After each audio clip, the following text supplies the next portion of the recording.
On September 20th, 1988, 19-year-old Tara Calico left her home in Belen, New Mexico for a bicycle ride and never returned. Her route was familiar and her departure appeared ordinary. She carried no warning that anything was wrong. By the end of that morning, however, the ride had become the last confirmed moment in Tara's known life, and the final time her family could say with certainty where she was. Belen was a quiet town in central New Mexico, located along the Rio Grande and connected by familiar roads, homes, and daily routines. Neighbors recognized the people who passed through their streets, and Tara knew the route she had chosen. Yet before the day was over, her bicycle ride had transformed an ordinary town into the starting point of a mystery that would continue across decades. At first, the case offered no clear explanation. There was only a missing 19-year-old woman, a family trying to understand why she had not come home, and a growing fear that something had happened beyond the reach of everyone who knew her. No confirmed account described Tara's movements after she left, and no immediate discovery explained where the familiar route had ended. Tara had gone out on her bicycle, and concern began when she failed to return as expected. The first missed expectation may have seemed manageable, but each additional hour changed its meaning. A routine ride no longer looked routine. The time since her departure became evidence of a problem, while her family faced the unsettling fact that they had no reliable way to locate her.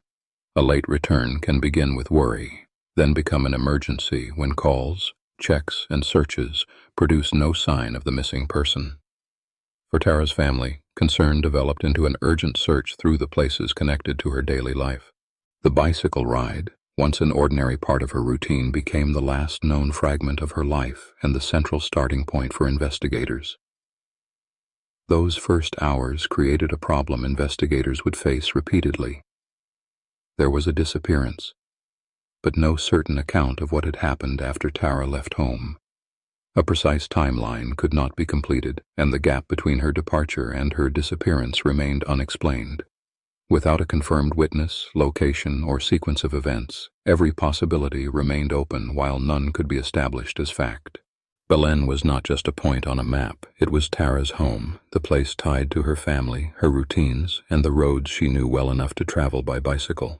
The town's geography gave investigators a starting area, but it could not reveal where the trail had ended. Familiar streets identified where Tara began, not what happened after she passed beyond her family's view. After she vanished, familiar places no longer carried only ordinary memories. A road could become a question about timing and direction. A quiet corner could become a source of fear. Every place Tara might have passed seemed capable of holding a missing piece, yet none produced a complete answer. The landscape remained recognizable, while its meaning changed for the people searching through it. The town's ordinary character made the loss feel even sharper. Belen had no obvious explanation for how a young woman could leave home, travel along a known route, and then disappear from the lives of everyone who loved her. The contrast between an everyday community and an unexplained disappearance became part of the case itself. Nothing about the setting made the event easier to understand. The case remained unsolved because Tara's fate was never established. Investigators did not have a confirmed location where she had been taken, a verified witness account describing her final movements, or a conclusive piece of evidence showing whether she was alive or dead. The absence of those facts prevented a final reconstruction, leaving the central question unresolved even as years passed. A cold case is a case that remains open while progress becomes difficult. It does not mean the missing person has been forgotten, and it does not mean every investigative effort has ended. It means the known facts have not been sufficient to reach a final answer. In Tara's case, the passage of time expanded the distance between the original search and any evidence that might still exist. For Tara's family, uncertainty became a permanent condition rather than a temporary stage of the investigation. They could not mourn with certainty because no confirmed death had been established. But they could not return to ordinary life because Tara was still missing. Every anniversary, lead, and reported sighting carried the possibility of change, while the lack of proof kept the family suspended between hope and fear. Then, in 1989, a Polaroid photograph found in a parking lot in Port St. Joe, Florida, changed the shape of the mystery. The image showed a young girl who appeared to resemble Tara, along with a young boy. Both appeared to be bound and gagged, The photograph was discovered far from Belen, creating a geographic connection that investigators and the public could not easily dismiss. The image introduced a new and frightening possibility. Tara's family was no longer facing only an unexplained disappearance in central New Mexico. They now had to consider whether the girl in the photograph might be Tara and whether she had been transported hundreds of miles away. The possibility of captivity transformed the case from a local mystery into a question reaching across state lines. But the photograph did not prove the girl's identity, explain exactly where it had been taken, or reveal who had placed it in the parking lot. It offered a possible connection without providing the certainty Tara's family needed. The image could be examined and compared, but it could not by itself establish when it was made, who appeared in it, or how it related to the disappearance. That is the cruelty of an uncertain clue. It can bring a missing loved one emotionally closer for a moment, then create a larger world of questions. The Polaroid gave Tara's family something concrete to study, yet its details also opened new possibilities about location, timing, and responsibility. Instead of closing the case, the image widened the investigation and intensified the uncertainty surrounding it. Certainty can hurt because it may confirm a terrible truth. Yet uncertainty can hurt in a different way, keeping hope and fear alive at the same time.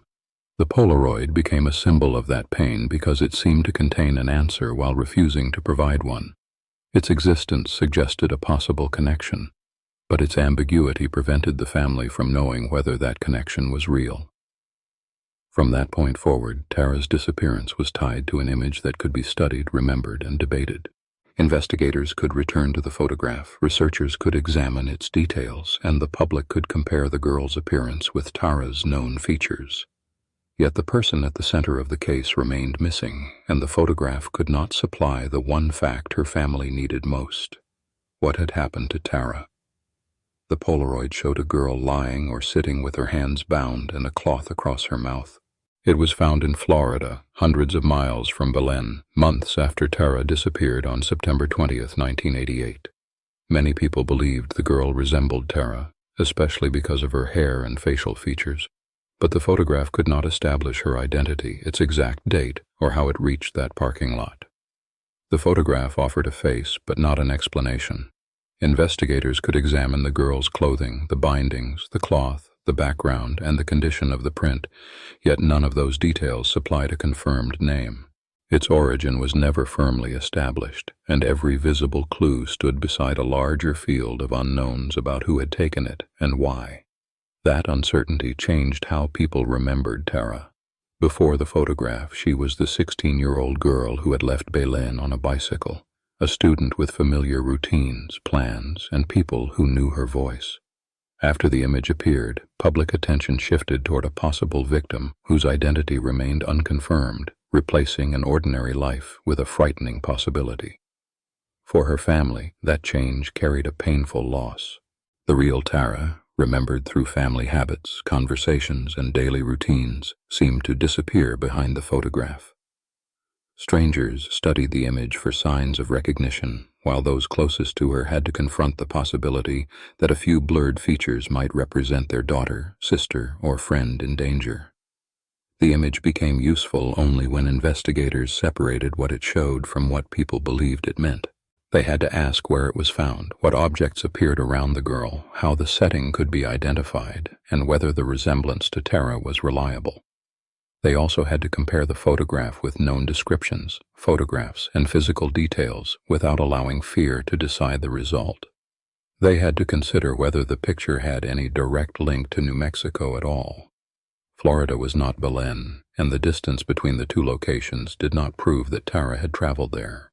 A resemblance could justify checking records, interviewing witnesses, and tracing the photograph's history, but it could not establish a crime, identify a captor, or finish the investigation. The photograph created a trail of questions that reached beyond the family's control. Who possessed the camera, where the image was developed when the scene was photographed, and why the print appeared in that location all became separate problems. Each question demanded patient verification, while every unanswered day gave rumors, mistaken identifications, and fear more room to grow. For Tara's family, the Polaroid carried two meanings at once. It could suggest that Tara had remained alive after leaving Belen, which preserved the possibility of finding her. Yet it also suggested that the girl might have been restrained and harmed. The same image could therefore support hope for a reunion and fear of violence, without proving either conclusion. Hope and horror were no longer separate feelings. They arrived together, attached to the same small photograph. A family member could look at the girl's face and search for Tara's features, then notice the bindings and cloth and imagine what they might represent. That emotional collision made the photograph difficult to treat as an ordinary investigative lead. The family could not simply accept the image as proof, because an unverified resemblance could send the search in the wrong direction. But they could not dismiss it without risking the loss of a vital clue. The practical response required both caution and urgency. Preserve the photograph, test every detail, and continue searching while the central identity question remained open. Because the photograph seemed connected to Tara, the search expanded beyond New Mexico. News reports carried her name across state lines, and the image reached readers and viewers who had never heard of Belen. A disappearance that began with a bicycle ride and a missing teenager became a case discussed across the country, shaped by a photograph whose origin was still uncertain. The wider search brought more eyes to the case, but it also multiplied the number of people forming conclusions from limited evidence. Someone might recognize a face, a location, or an object and report it as a breakthrough. Each claim still required comparison with dates, travel distances, witness accounts, and known facts, because sincere certainty could be built on an incorrect resemblance. Attention gave the family visibility without giving them certainty. Tara's name traveled farther, while the photograph still could not reveal whether the girl was Tara, who had bound her, or what happened after the image was taken. Public exposure increased the chance that someone might provide useful information, but it did not supply the missing timeline or a verified connection to New Mexico. For the family, every new mention brought the same unresolved question back into their lives. Newspapers, television reports, and public discussions could examine the photograph from a distance, then move on to another story. Tara's relatives had no such distance. They had to live with each new possibility, each reported sighting, and each reminder that the image might mean everything or nothing. The Polaroid pushed Tara's disappearance into the public eye, where answers were expected even when the evidence could not provide them. It gave the case a recognizable image and a national point of focus.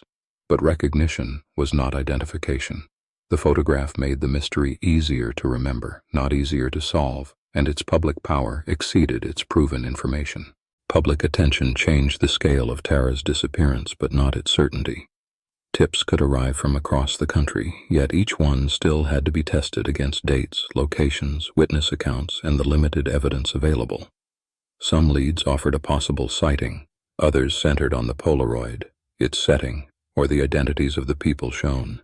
None could establish where Tara had gone, who had taken the photograph, or whether the image documented her at all. That uncertainty reached far beyond the investigation. Each newspaper story and television report renewed the family's exposure to strangers' theories, suggestions, and claims of recognition. Attention created the possibility of a breakthrough, but it also made the family wait through repeated cycles of hope and disappointment. A photograph that seemed to promise an answer instead became another unresolved piece of evidence examined by thousands, but understood by no one with certainty. The disappearance changed New Mexico by showing how quickly a local case could become a national mystery, especially when a single image carried more questions than facts. It expanded awareness, generated leads, and kept Tara's name from fading, but visibility was not the same as resolution. The public could continue searching for meaning in the photograph. The case still required something more precise, a verified identity, a reliable timeline, and evidence strong enough to establish what happened. After the public search faded, the hardest part began inside Tara's family home. Each morning in 1988 carried the same unanswered question. Would this be the day news finally came? The first days had brought activity, reports, and attention. What followed was quieter but not easier. Waiting became the family's new measure of time, marked by ordinary routines and the absence of one familiar person. People in Belen could turn to work, school, errands, and family obligations, but Tara's relatives could not step away from the uncertainty. A telephone call, a knock at the door, or a new message could still change everything. That possibility kept ordinary mornings suspended. Even when no new information arrived, the family had to remain ready for information that might arrive without warning. That waiting created a private cost no newspaper could measure. The case might disappear from public discussion for a day, a week, or longer, yet Tara's absence remained present in every room. It affected meals, schedules, conversations, and the way family members responded to unexpected sounds. Public attention could move on temporarily. Inside the home, the unanswered disappearance continued every hour. Then the Polaroid pulled the family back into uncertainty. The photograph showed a young girl who resembled Tara, and that resemblance made the image impossible to dismiss. But resemblance alone could not establish identity. A photograph has to be examined in context, including when it was made, where it was found, who possessed it, and whether any independent evidence connects the person pictured to the missing girl. The heart reaches for the answer first, especially when a family has spent years without certainty. Careful investigation must move more slowly. It has to compare the image with known photographs, physical features, clothing, age, and the circumstances surrounding its discovery. That process protects the truth, even when the slower answer is painful. Hope can begin an investigation, but it cannot replace verification. The Polaroid raised a question, but it did not resolve Tara's identity or explain how the photograph reached Florida. Those were separate issues requiring separate evidence. Even if investigators believed the image deserved serious attention, they still needed to establish who took it, when it was taken, where it had been kept, and whether the surrounding circumstances supported a connection to the 1988 disappearance. Before the photograph, the bicycle ride had been an ordinary part of Tara's day. Near Belen, a familiar route could connect home, school, friends, and routine errands without seeming significant. After she vanished, that ride became the last known link between Tara and the world she knew. Investigators and relatives were left examining its timing, location, and every confirmed detail surrounding the point where the routine ended. A bicycle once used for freedom became tied to fear, memory, and the moment when a familiar routine stopped having a known ending. Its meaning changed because Tara did not return.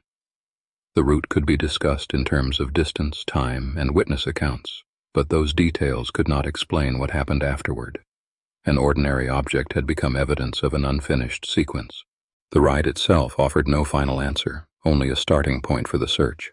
It established a last known activity and helped define where people first looked for information. From there, investigators had to determine what was confirmed, what had been reported by others, and what remained unknown. A starting point is valuable, but it cannot reveal events that occurred beyond the last reliable fact. The facts that can be safely placed in order are limited. Tara rode near Belen in 1988, disappeared, and remained missing. Later, a Polaroid surfaced in Florida that seemed connected to the case because of the girl's appearance and the circumstances surrounding the photograph. Those facts create a sequence, but they do not by themselves establish what happened between New Mexico and Florida. That sequence matters because it separates what is known from what is suspected. The disappearance is a documented event, and the later photograph is a documented lead. The years between them contain questions, not confirmed events. Treating an unresolved possibility as a proven fact can make a story feel complete while weakening the investigation. Accuracy requires leaving the gaps visible until evidence fills them. Investigators and families must build timelines without filling gaps with guesses. A timeline may include a last known sighting, a report, a search, a recovered item, and a later lead.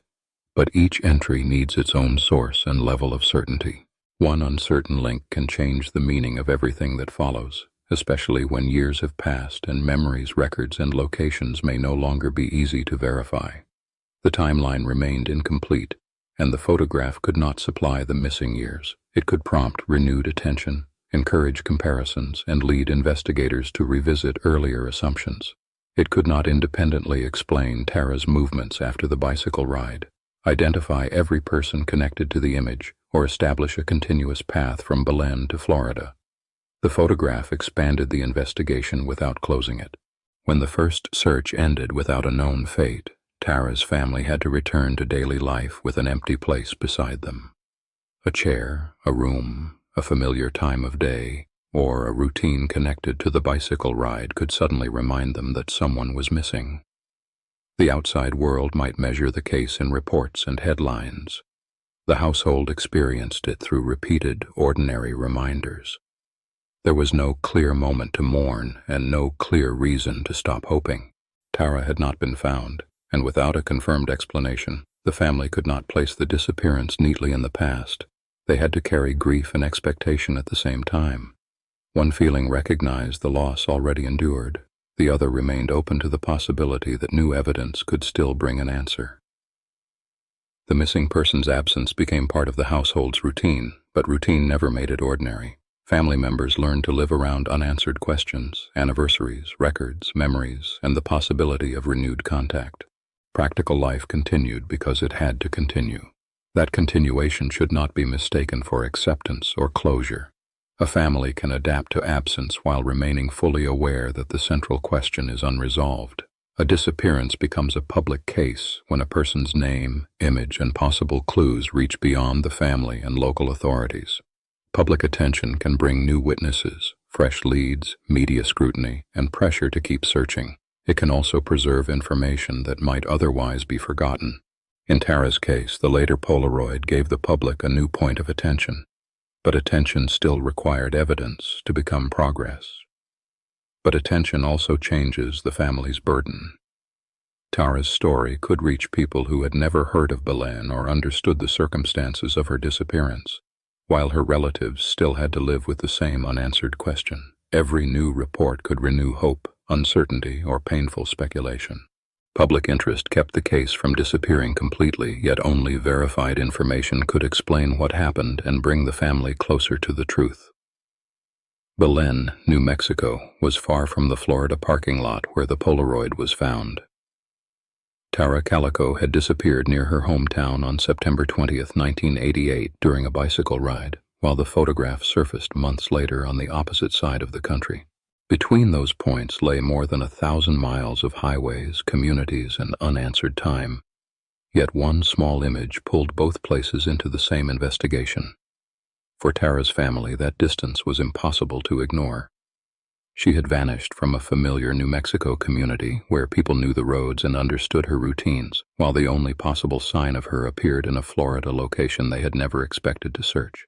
The gap between Belen and the parking lot made the case feel larger, less local, and far more difficult to control. The miles did not prove how the photograph traveled, or whether it was connected to Tara at all. They became part of the case because investigators had to compare every known fact across two distant states: the date of Tara's disappearance, the timing of the photograph's discovery, the girl's appearance, the objects in the image, and any records that might establish where the Polaroid had been before it was found.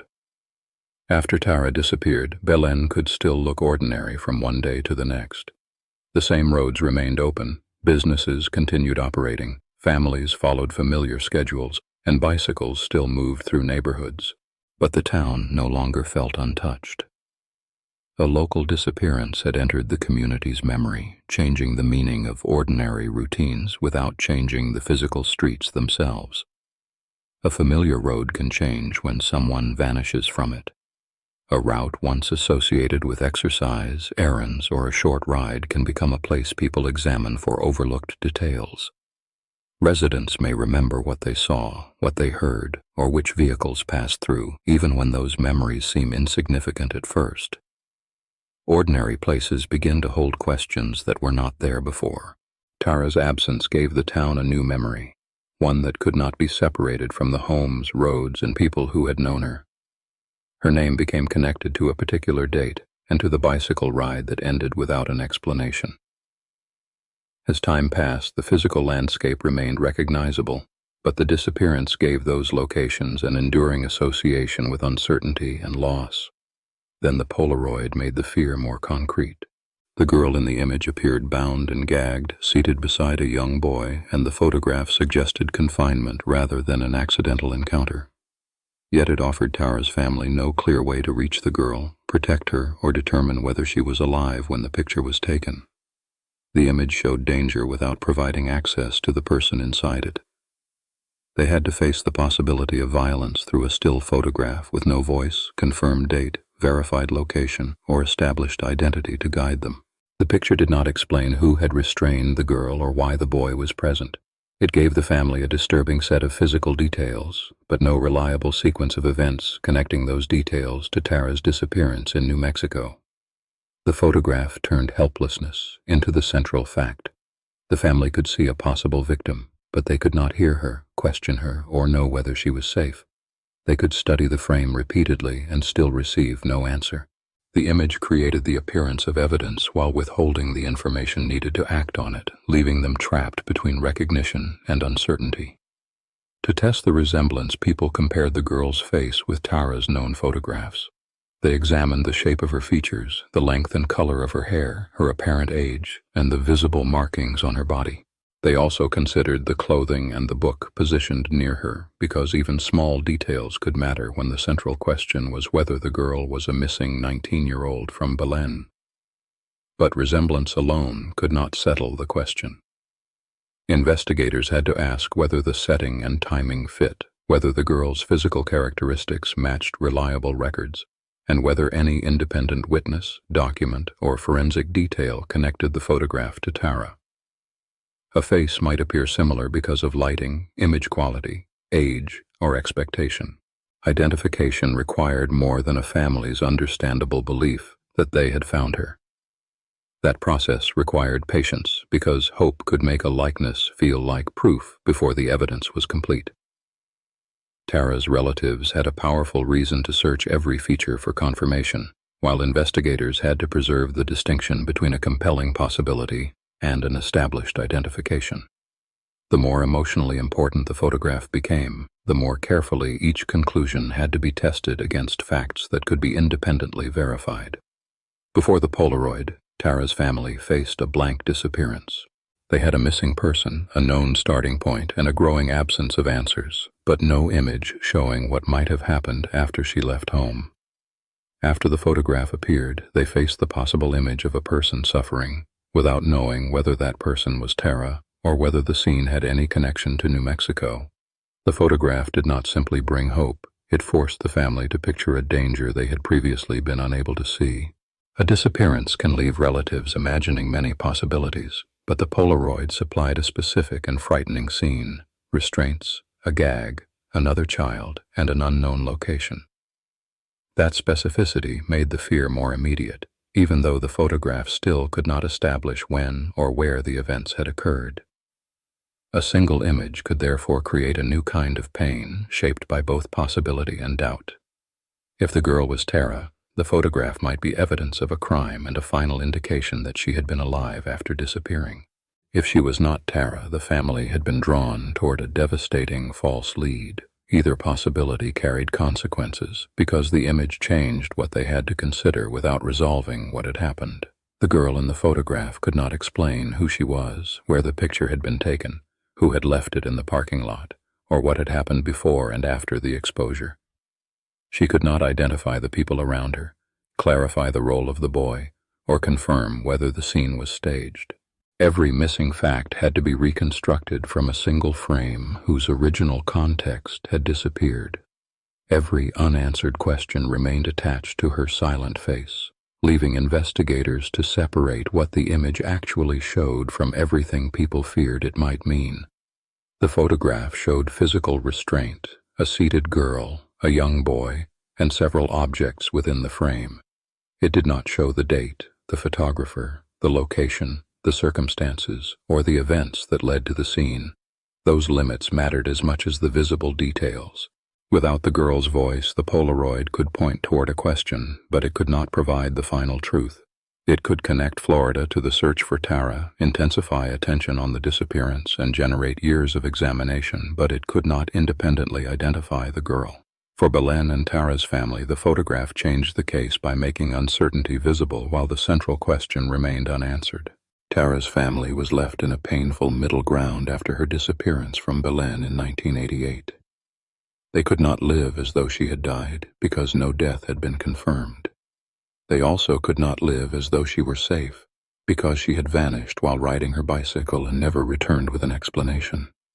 If Tara had been found alive, the family could have acted on facts, whether those facts brought relief or raised new questions. If her death had been confirmed, they could have grieved a known loss and marked it with a funeral or memorial. Instead, they were forced to carry an absence without a final event. That uncertainty changed the shape of ordinary family life. Birthdays could bring memories of Tara and questions about where she might be. A ringing telephone could produce a surge of expectation before the caller was identified. Even a quiet evening could return the family to the same fact. Tara was still missing, and no answer had replaced her. As the years passed, time became another barrier in the case. Memories that seemed precise in 1988 could become harder to place decades later. Streets in Belen could change, buildings could be altered or removed, and people connected to the disappearance could relocate, lose contact with investigators, or die before their recollections were fully tested. Early evidence also grew more distant from the moment it was created. A detail remembered soon after Tara disappeared might later be difficult to verify, compare, or place in sequence. Yet the central question remained unchanged through the passing years. What happened to Tara after she left home on her bicycle? Time did not erase the disappearance, but it weakened the path investigators had to follow. Every year added distance between the family and the events of 1988. Witness memories could blur, records could become harder to locate, and possible leads could lose their urgency even while Tara's absence remained immediate to those who loved her. That distance made the case harder to solve without making it less painful. The past became less reachable, but Tara's absence did not move into the past. It continued to affect the family in the present, because the missing person had no confirmed location, no confirmed fate, and no settled account of what occurred. For Tara's family, telling the story became a form of work. They had to repeat her name, identify Belen as the place where she disappeared, describe the bicycle ride, and explain the later Polaroid photograph found in Florida. Each detail had to be stated carefully because a single remembered fact might matter to someone who had seen or heard something. The facts were familiar, but familiarity did not make them easier to carry. Each retelling brought Tara back into public attention, even if only briefly. Then the attention faded, and the family returned to the same unanswered questions. Repetition could preserve the case in public memory, but it could not provide the conclusion they needed. Repeating the story preserved the chance that someone might recognize a detail connected to Belen, the bicycle ride, or the Polaroid. It also meant reopening a wound that had never been allowed to close. The family had to keep describing the disappearance because silence could hide the case, while speaking about it kept the possibility of recognition alive. The story had to be told, because the answer had not arrived. No confirmed discovery had replaced the original report of Tara's disappearance, and no verified explanation had resolved the later photograph. Until those facts changed, retelling remained one of the few ways to keep Tara's identity connected to the case and the case connected to the public. Many people understand grief through an ending. A death is confirmed, a funeral is held, and a place is established where the person can be remembered. Tara's family was denied that sequence. They had memories and an absence, but no confirmed death, no final account, and no certain place that could hold the full meaning of what happened. Instead, waiting became part of daily life. A message, a phone call, or an unexpected knock could briefly suggest that the silence was about to end. In a missing person case, even an ordinary interruption can carry unusual weight because it may bring information about a sighting, a record, a photograph, or a possible lead. Then the moment would pass, and the family would face the same absence again. Hope could not settle into certainty, because Tara had not been confirmed safe. Grief could not settle into peace, because her death had not been confirmed either. The family remained suspended between two outcomes, with neither one supported by final evidence. That is why an unknown loss can be so difficult to understand from the outside. Nothing may appear to change from one year to the next, yet the missing person remains present in every unanswered possibility. Tara could not be placed into a completed past because the basic facts of her fate had never been established. To examine the case responsibly, The evidence must be separated from the story built around it. The first confirmed fact was that Tara disappeared in Belen in 1988 while riding her bicycle. That fact establishes the time, place, and circumstance of the disappearance, but by itself it does not establish what happened after she left home. A later fact was the discovery of a Polaroid in Florida showing a girl whom many people believed resembled Tara. The photograph created a possible connection across state lines, but resemblance was not identification. Its origin, its route to Florida, its connection to New Mexico, and the identity of the girl remained unresolved. The evidence formed a narrow ladder, not a complete path. Each step could be described separately: Tara's disappearance in Belen, the bicycle ride, the later Polaroid, and the resemblance noticed by others. But none of those steps could safely carry the weight of a final conclusion about Tara's fate without verification linking them together. For Tara's family, the Polaroid was never just a photograph recovered in Florida. It became a possible image of Tara, bound and silent, after she disappeared near Belen on September 20th, 1988. Every detail carried unbearable uncertainty. The pale face, the taped mouth, the restraints, and the possibility that the girl in the frame was someone they loved. That uncertainty could enter an ordinary morning, a family meal, or a quiet night without warning. The image offered no reliable date, location, or explanation. It raised the fear that Tara might have been alive when the picture was taken, and that someone had seen her suffering, handled the photograph, and still chosen not to tell the truth. The family's pain did not end when the photograph became known. It changed shape and became a question that could follow them through every telephone call, newspaper report, police update, and unconfirmed sighting. Instead of certainty, the Polaroid created a new kind of waiting, built around evidence that looked important but could not answer the central question. Tara's case also changed how many people understood a missing person investigation. Her disappearance began in Belen, New Mexico during an ordinary bicycle ride, but the possible clue surfaced in Florida, more than 1,000 miles from the road where she had last been seen.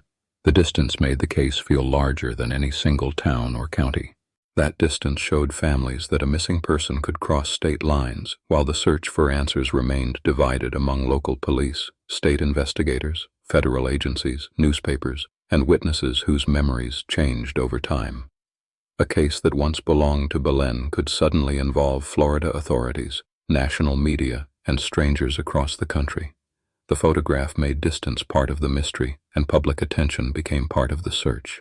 Every reproduction placed the same limited evidence before a wider audience, hoping that recognition might come from someone who knew the people, location, or circumstances behind the image. At the same time, publicity created new rumors that investigators had to separate from usable information.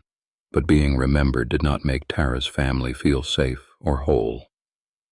Each new report about the Polaroid could reopen the same wound and return them to the first question: where was Tara? And was she alive after she left home? Years could pass, yet a television segment or newspaper image could make September 20th, 1988 feel immediate again. The public saw a striking picture and searched it for answers. Tara's family carried the cost behind it, knowing that recognition without proof could bring more fear than comfort. A resemblance might produce a lead, but a lead could collapse under examination, leaving relatives to absorb the disappointment while the original uncertainty remained exactly where it had been. Visibility became its own form of pain. The more widely the image circulated, the more people knew Tara's name, but attention did not establish who took the Polaroid, where it was made, or whether the girl was Tara. Public memory preserved the case, yet preservation was not resolution, and exposure could never substitute for verified evidence. Closure is often used as a comforting word, but closure was not what Tara's family needed. They needed truth, even if that truth was painful, because a neat ending built on guesswork could dishonor what had happened to her. A mistaken identification might close a news cycle, but it could also mislead investigators and leave the real facts buried. For the people waiting, refusing a false answer was not weakness. It was a way to protect Tara from being turned into a convenient story assembled from resemblance, rumor, and repetition. The family had to live with uncertainty rather than accept a conclusion that could not withstand forensic testing, witness verification, or a clear chain of evidence. Truth required patience, evidence, and the courage to leave a question open when the facts could not support a conclusion. Investigators could compare photographs, examine the Polaroid's physical characteristics, follow reported sightings, and review records, but each step still faced limits. Without a confirmed identity or a reliable account of the photograph's origin, suspicion could not become knowledge. The Polaroid outlived the moment when someone found it in Florida in 1989. Its surface held one silent question. Who could look at that image, recognize the girl, and know what had happened to her? The photograph traveled through police files, media reports, and public memory, while the person who could explain its origin remained unknown. The case does not prove who took the picture, who appeared in it, or what occurred before or after it was made. Those missing facts mark the boundary between suspicion and knowledge. A resemblance can justify investigation, but it cannot establish identity. A frightening posture can suggest harm, but it cannot reconstruct the event without corroborating evidence. The photograph remained, but the person who could explain it did not come forward. No verified account settled where the image was created, when it was taken, or how it reached Florida. That absence gave the Polaroid its enduring power and its severe limitation. It preserved a moment without preserving the chain of events surrounding it. New Mexico continued living with Tara's absence. Her name became tied to Belen, to an ordinary bicycle ride in 1988, and to a haunting photograph found far away from home. The case entered conversations about missing children, interstate investigations, and the fragile line between a public clue and a proven fact.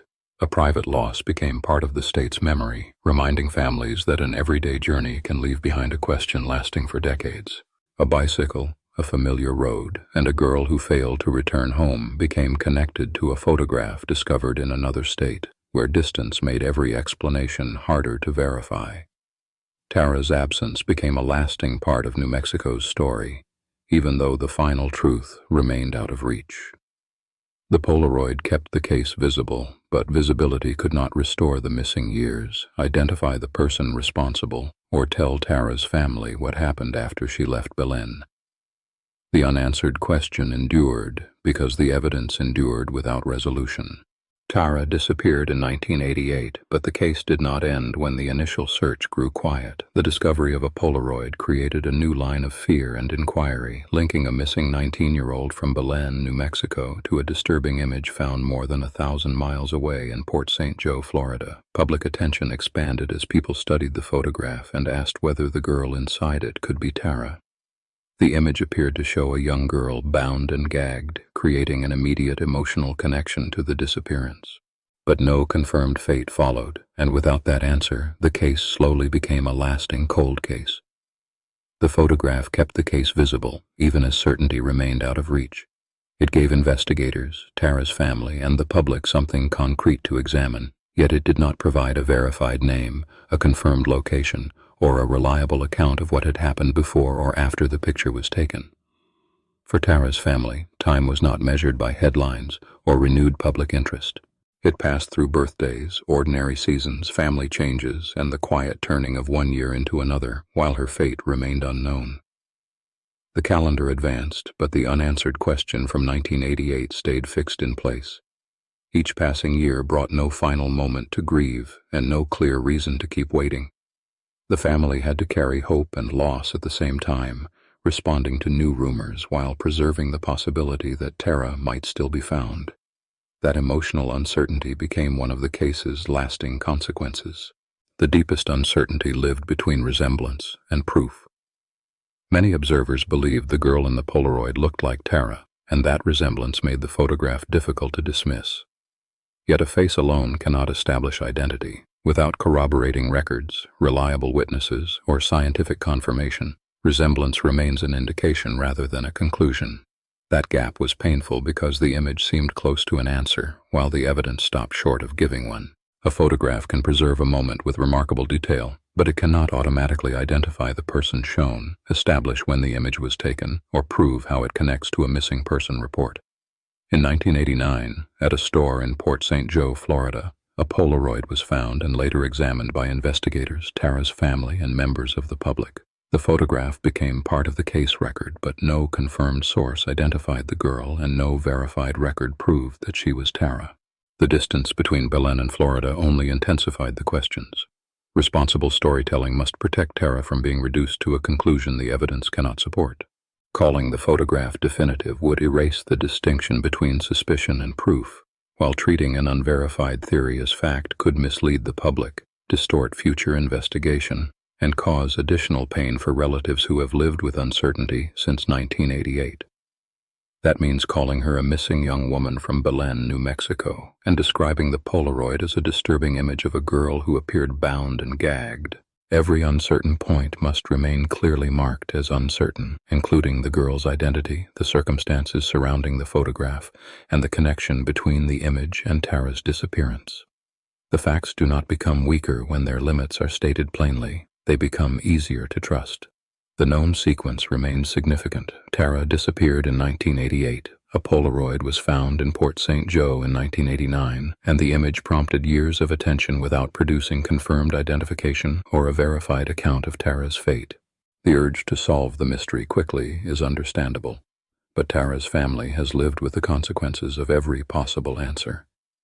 A rumor can create hope, and a theory can create fear.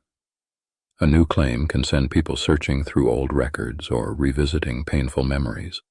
Yet neither excitement nor repetition can replace a verified finding. The wider lesson is simple. An unresolved case demands patience because a confident claim can wound people who have already endured decades of doubt. Investigators must separate leads from conclusions. The public must distinguish possibility from evidence, and storytellers must resist turning an unanswered question into a finished narrative. An easy answer may satisfy the public for a moment, but it cannot give a family the truth it needs. Only reliable evidence can establish what happened, identify the person in the photograph, and clarify whether that image belongs within Tara's case. Until then, certainty would be a performance rather than a finding. Before the photograph became a symbol, Tara was a 19-year-old who rode a bicycle near her home in Belen. She was a daughter, a young woman with an ordinary life, and a person known through more than the mystery surrounding her disappearance. Her routines, relationships, and hopes existed before the photograph gave strangers a single frightening image to discuss.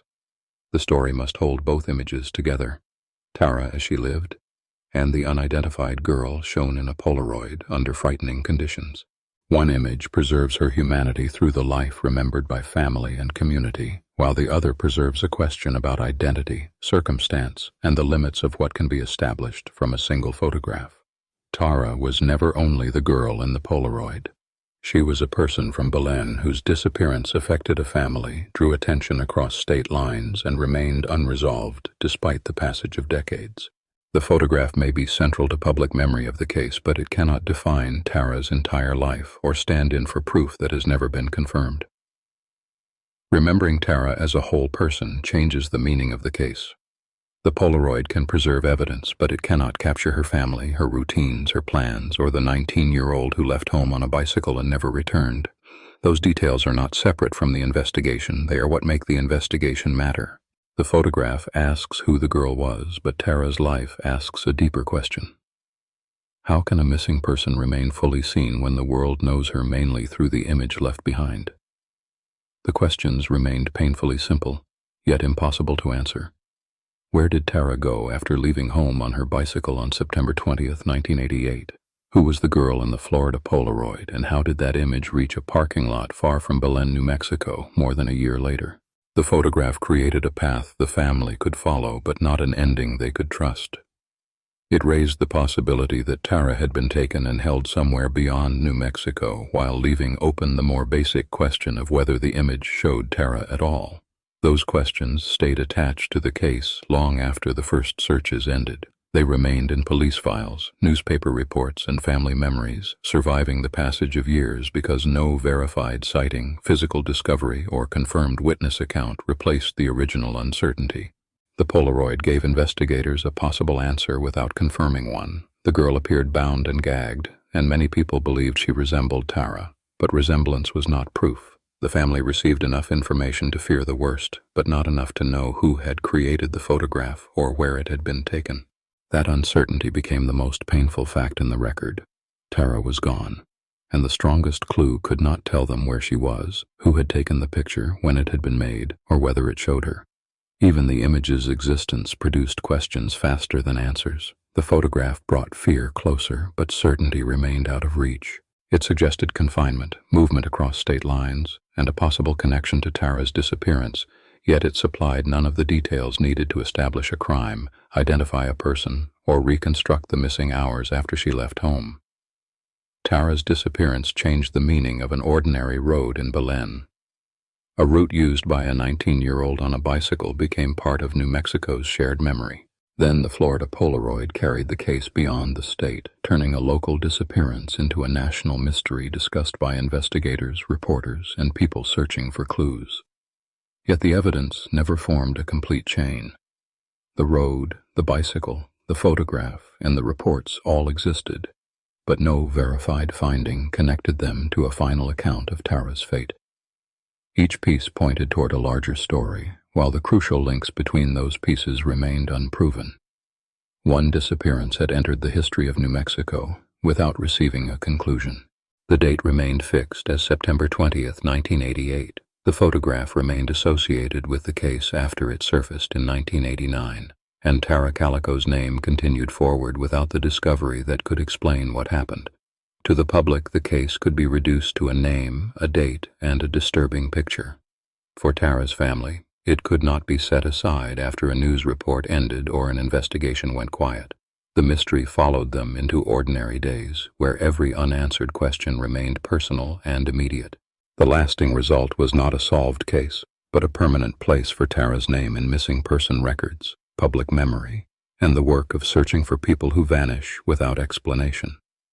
Her disappearance also became part of New Mexico's awareness of how quickly an ordinary absence can become a decades-long investigation. The case showed how a single image can preserve attention for decades, even when its source and meaning remain uncertain. The Polaroid continued to generate recognition attempts, theories, and renewed examination because it appeared to offer a human connection, yet never provided the reliable context required to authenticate that connection. For the family, the aftermath was measured in years without a confirmed sighting, a recovered body, or a final account. Each new lead could bring hope and renewed pain at the same time, especially when a possible identification raised expectations before investigators could determine whether the information was credible. For investigators and communities, Tara's case became a reminder that families may need answers long after public attention has moved elsewhere. A disappearance does not become less consequential because headlines fade, and an unverified clue does not become reliable simply because people continue repeating it. When the Polaroid surfaced in Florida in 1989, it changed what people believed might have happened in Belen, but it did not establish who took the picture or when. That gap between suspicion and proof shaped every later discussion of the case, from possible abduction theories to questions about the image's authenticity. The record preserved the image and the questions around it, while the central finding remained unchanged. Tara Calico was still missing. No confirmed evidence transformed the photograph into a verified account, and no later development supplied the location, perpetrator, or sequence of events that the family had been waiting to learn. The unanswered question is not only whether the girl in the Polaroid was Tara. It is how many facts were lost before anyone understood that her disappearance would become one of New Mexico's most enduring mysteries, and whether those missing details could still explain the photograph, the bicycle ride, and the years of silence. After all these years, the record still cannot say where Tara went, who last held her, or what happened beyond that bicycle ride. It preserves a date, a hometown, an abandoned route, and a haunting photograph. But it does not provide the final fact her family has always needed. What happened to Tara Calico? The lasting change was not a single law tied only to Tara Calico's case. It was a growing demand for careful records, shared information, and faster action when a person vanished across county lines. Her disappearance exposed how much depended on basic details: the exact time, the route, the vehicle, the clothing, the witnesses, and the first hours of the search. In New Mexico, a missing child could no longer be treated as a private family crisis that stayed inside one town or one sheriff's office. Tara's case showed how quickly distance, delays, and poor communication could turn a local search into a national mystery. Belen, Valencia County became connected to investigators, newspapers, and tipsters far beyond the state. For Tara's family, the years created a life built around unanswered questions. Birthdays passed, addresses changed, and ordinary plans continued, but the missing person report remained part of the family's daily reality. Every new telephone call, reported sighting, or recovered photograph carried the possibility of an answer, followed by the risk that the lead would disappear again. For investigators and volunteers, the case became a lesson in endurance. Each new lead required time, travel, records, interviews, and the painful discipline to separate a possible clue from a story people wanted to believe. A reported sighting might place Tara in another state, yet without a verified date, witness, or physical evidence, it could not establish what happened. The case also changed how many people understood missing person searches. A photograph found in Florida could affect a family in New Mexico, and a rumor repeated across the country could shape public memory before evidence was confirmed. Newspapers, television reports, telephone calls, and later online discussions allowed information to travel quickly, but speed also carried errors farther. That aftershock reached beyond Tara's name. It helped expose a basic weakness in the old system. A disappearance could cross state lines in minutes, while information about it could remain trapped in separate offices. Local police, state agencies, national databases, and volunteer networks did not always share the same records, terminology, or timeline, creating gaps during the most important early hours. One question still stands beyond the records. Who was the girl in the Polaroid, and what happened to the child shown beside her? The image was discovered in Port St. Joe, Florida in 1989, and investigators examined possible connections to Tara and another missing child. Decades of attention have produced theories, but no identification has been legally established. The photograph cannot answer that question by itself. It preserves a moment, but not the place, the date, the people who took it, or the events that came before and after. The faded image offers details such as posture, clothing, facial features, and the paperback resting beside the girl. But those details require independent confirmation before they become proof. What remains is a permanent record of uncertainty. The image continues to be examined, while the truth it may contain stays just beyond the reach of proof. Facial comparisons, forensic review, public tips, and renewed searches can test individual possibilities, but none can restore the missing context of that afternoon or establish a verified chain of events. Over time, Tara's disappearance became part of a wider effort to improve how missing people are reported, searched for, and remembered. The durable result was not closure, but a stronger public understanding that early details can become crucial evidence years later. A bicycle route, a license plate, a clothing description, or a time-stamped report may gain significance long after witnesses think the moment has passed. For the people closest to Tara, that change could never replace her. Better awareness might help another family receive answers sooner, but it could not restore the years taken from theirs. The public record may preserve her name, her photograph, and the date she disappeared, yet a record is not the same as a recovered person or an explanation. The bicycle ride began in Belen on September 20th, 1988, and ended as a question that New Mexico still carries. How can someone disappear in plain sight yet remain present in the lives of everyone who keeps looking? More than 3 decades later, that question survives because the evidence has never fully disappeared, but it has never fully spoken either. Every small town has a story they'd rather forget. Subscribe to Buried in Plain Sight, Small Town Crimes. We make sure they can't. New case every week. Hit the bell so you don't miss it.